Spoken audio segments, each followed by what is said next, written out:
మనం సృష్టించబడిన తర్వాత, అంటే ఈ భూమి మీదకి వచ్చిన తర్వాత, కొంత మానసికంగా మనం ఎదిగిన తర్వాత చాలా సందర్భాల్లో మనం అనుకుంటాం మన డెస్టినీ అనేది ఎక్కడో రాసి ఉంటుంది అని చెప్పి.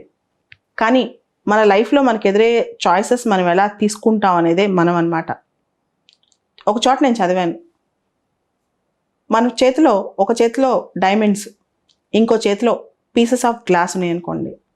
ఆ రోడ్డు మీద మనం ఒక చోట డైమండ్, ఒక చోట పీసెస్ ఆఫ్ గ్లాస్ చూసామనుకోండి, సాధారణ మనుషులు దేనికి అట్రాక్ట్ అవుతారు, ఎలా అట్రాక్ట్ అవుతారు అని చెప్పి. జనరల్గా గాజు ఎక్కువ మెరుస్తుంటుంది, ఎంత ఎండలోకి వెళ్తే అంత ఎక్కువ మెరుస్తూ ఉంటుంది అనమాట. అది చూసి అదే నిజం అనుకుంటాం, అదే వెలుగు అనుకుంటాం, అదే మన జీవితానికి కావాల్సింది అనుకుంటాం, దాన్నే మనం ధరించాలి అనుకుంటాం, దాంతోనే ఉండాలి అనుకుంటాం. కానీ అది గాజు ముక్క, అది టెంపరీ, లేదా దానికి అంత నాణ్యత లేదని చెప్పి మనకి ఎప్పటికో అర్థమయ్యిద్ది. అర్థమయ్యే లోపల మన జీవితం మొత్తం అయిపోద్ది అనమాట. చాలాసార్లు మన లైఫ్ చాయిసెస్లో ఇదే పెద్ద తప్పు చేస్తాం.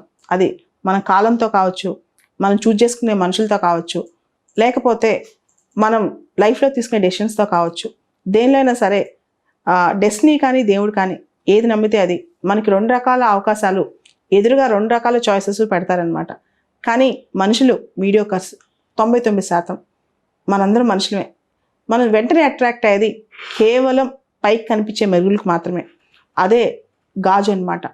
సో ఏ మనిషి అయితే నిజంగా క్వాలిటీగా ఆలోచిస్తాడు, ఏ మనిషి అయితే లాంగ్ టర్మ్లో ఆలోచిస్తాడో, ఏ మనిషి అయితే తన టైం కానీ తన యొక్క ఏదైనా సరే డెసిషన్స్ ప్రాపర్గా తీసుకుంటాడో, అప్పుడు ఆ మనిషికి అర్థమైద్ది తను లూజ్ అయ్యేదేంటో. అందుకని ఖచ్చితంగా ఆ డైమండ్ వదులుకోడు అనమాట.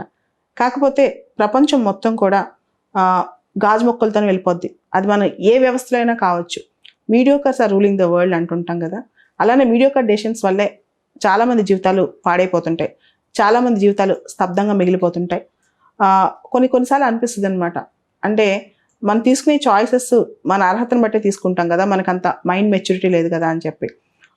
ఎప్పుడైనా సరే లైఫ్లో మనకు 2 చాయిసెస్ ఉన్నప్పుడు, ఆ చాయిసెస్లో ఏది కరెక్ట్ నిర్ణయించినప్పుడు ఆ విచక్షణ, ఆ ఇంగితం మన మైండ్లో మనకి ఎంత పర్ఫెక్ట్గా ఉంటే, ఎంత కరెక్ట్గా ఉంటే అంత మంచిది. లేకపోతే జీవితం మన చేతులారా నాశనం చేసుకుంటాం. మనం జరిగే నష్టాలకి కష్టాలకి మనం దేవుణ్ణో లేకపోతే ఇతర వ్యక్తులను బ్లేమ్ చేస్తాం. కానీ కాదు, మన విచక్షణే మన జీవితం. మనం ఏం చూజ్ చేసుకుంటామే అదే జీవితం అనమాట. ఈ చాయిసెస్ మన చేతిలో ఉంటాయి. 2 వర్స్ట్ ఆప్షన్స్ ఉన్నా ఏది తక్కువ వర్స్ట్, ఏది బెటర్గా ఉందని చూసుకోవాలంటే, 2 నష్టపోయే ఆప్షన్స్ ఉన్నా ఎక్కువ నష్టం దేనివల్ల జరుగుద్ది, తక్కువ నష్టం దేనివల్ల జరుగుద్ది, అది కూడా చూజ్ చేసుకోవచ్చు.